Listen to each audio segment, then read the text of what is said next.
నీతో దేవుని చిన్న మాట. ప్రియ శ్రోతలందరికీ నా వందనాలు. మీరందరూ బాగున్నారా? మీరందరూ బాగుండాలని, వాక్యం ద్వారా స్థిరపరచబడాలని ప్రార్థిస్తున్నాను. ఈరోజు దేవుని వాక్యము ఎఫెసీ పత్రిక 5వ అధ్యాయము 18వ వచనం. మరియు మద్యముతో మత్తులై ఉండకుడి, దానిలో దుర్వ్యాపారం కలదు, అయితే ఆత్మపూర్ణులై ఉండుడి. ప్రియా దేవుని బిడ్డలారా, మద్యముతో పరిశుద్ధాత్మను పొందడానికి, పరిశుద్ధాత్మలో కొనసాగడానికి తనకిచ్చిన కృపకు ఒక విశ్వాసి చూపే ప్రతిస్పందన మీద పరిశుద్ధాత్మ నింపుదల అనేది ఆధారపడుతుంది. అంటే ఒక వ్యక్తి ఒకే సమయంలో మద్యంతో అలాగే ఆత్మతో నిండి ఉండలేడు. పౌలు విశ్వాసులను శరీర క్రియలను గూర్చి హెచ్చరిస్తూ ఉన్నాడు. అలాంటి క్రియలకు పాల్పడేవారు దేవుని రాజ్యాన్ని స్వతంత్రించుకోలేరని అతడు స్పష్టం చేశాడు.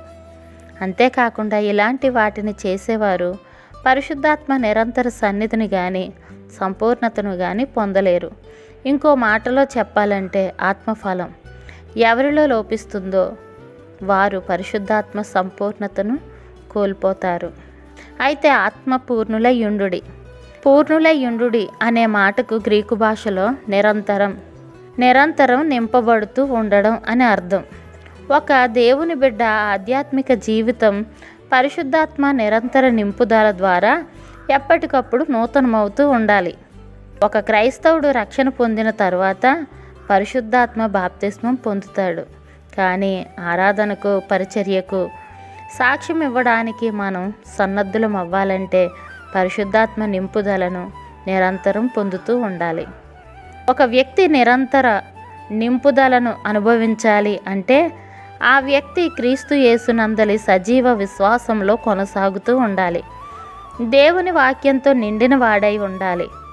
ప్రార్థిస్తూ, కృతజ్ఞతలు చెల్లిస్తూ, దేవుని గూర్చి పాడుతూ ఉండాలి. ఇతరులను సేవిస్తూ ఉండాలి. పరిశుద్ధాత్మ ఆశించినది నెరవేరుస్తూ ఉండాలి.